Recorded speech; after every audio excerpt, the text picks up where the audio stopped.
ગામ પાસે જે કેનાલમાં ગાબડું કર્યું છે તેના કારણે કર્યું છે અને ક્યારે ઋતુ સાથે નક્કી કરી છે? લગદીપુર પાસે જે એસએસએનએલનું કેનલ છે ત્યાં જે સ્ટોમ વોટર છે પ્લસ જે કેનલનું વોટર છે એ બધાનું એકસાથે વધારે ઇન્ફ્લો હોવાના કારણે કેનલમાં ગાબડું પડ્યું છે. કેનલનું જે પાણી છે અત્યારે એ કાલમપુર નદીમાં જાય છે. કેનલમાં જેમ પાણી ઉતરશે તેમ જે કેનલનું રિપેર છે એ કરવાની તૈયારી એસએસએનએલ ડિપાર્ટમેન્ટે દર્શાવી છે અને અધિકારીઓ પણ અત્યારે અહીંયા હાજર છે. સાથે સાથે રેવન્યુ તંત્રમાંથી પણ મામલતદાર, એસડીએમ બધા અહીંયા સાઇટ ઉપર છે.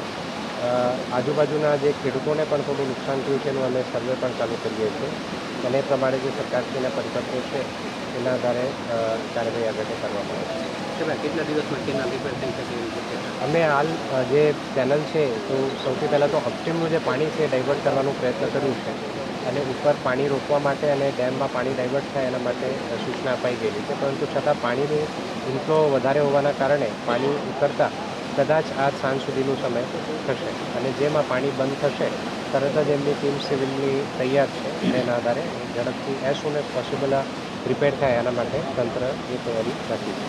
સાહેબ, આપણે અન્ય કોઈ જગ્યાએ મુલાકાત લીધી હોય ને આ રીતે નુકસાની જેવું કંઈ ધ્યાનમાં આવ્યું? અત્યારે મેજર નુકસાન કોઈ જગ્યાએ ધ્યાને આવ્યું નથી, પરંતુ અમુક રોડ્સ જે છે એ ઓવરટોપ થયેલા છે. એમાં આરએનબીના રોડ, પંચાયતના રોડ છે અને સ્ટેટના રોડ છે. હાલ તો કોઈ સ્ટેટ જે નેશનલ હાઈવે છે એમાં કોઈ પ્રકારનું ઓવરટોપિંગ ધ્યાને આવેલ નથી. તો જે ગામોમાં ઓવરટોપિંગ થયું હતું તો ગઈકાલ રાતથી વરસાદ ઓછો થયો છે અને બંધ પણ થયો છે. એવા વિસ્તારોમાં જો ઓવરટોપિંગની સમસ્યા છે એ હવે ખૂબ પૂરી થઈ છે અને આપણે એવા 3 કે 4 રોડ્સ ચાલુ પણ કરી દીધા છે. તરત તમામ રોડ્સ ચાલુ થાય એ માટે અમારી તૈયારી છે. અત્યારે કેટલા રોડ બંધ હશે ને?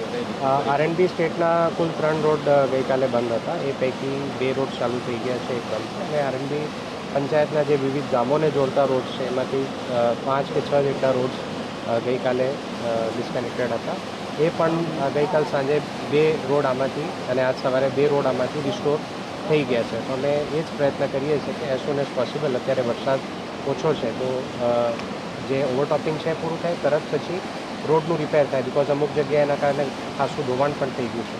તો એ રિપેર થાય અને સેફ કન્ડિશનમાં આવે પછી આપણે લોકો માટે ચાલુ કરીએ. રખડતો જેડીસમાં ગઈકાલે પાણી ઘૂસી ગયા હતા, જેનું કારણ જે રખડતો વેપારીઓ જાણીએ છે કે જે નેશનલ હાઈવે છે એની યોગ્ય રીતે જે ગટર જે છે ભૂગર્ભ જે પાણીનો નિકાલ યોગ્ય રીતે ન થવાના કારણે. બરાબર છે. તો આમાં નેશનલ હાઈવે સાથે ગઈકાલે જ અમારી બેઠક હતી અને પ્રોજેક્ટ ડાયરેક્ટર નેશનલ હાઈવે ગાંધીધામથી આવ્યા હતા. એમને પણ આ મુદ્દા બાબતે એમને સૂચના આપેલી છે અને સ્ટોમ વોટર ક્લિનિંગ એમના દ્વારા મોન્સૂન પહેલાં કરવામાં આવી હતી, પરંતુ છતાં પ્રોપરલી ક્લીન થાય અને અત્યારે જે હાલ ટેમ્પરરી ઇસ્યુઝ ઊભા થયા છે કે અમુક જગ્યાએ પાણી ભરાયા છે એની પણ તાત્કાલિક ઉતારવાનું કામ થાય એ સૂચના અમે ગઈકાલે એમને આપેલી છે અને એમનું કામ પણ ચાલુ છે આ બાબતે.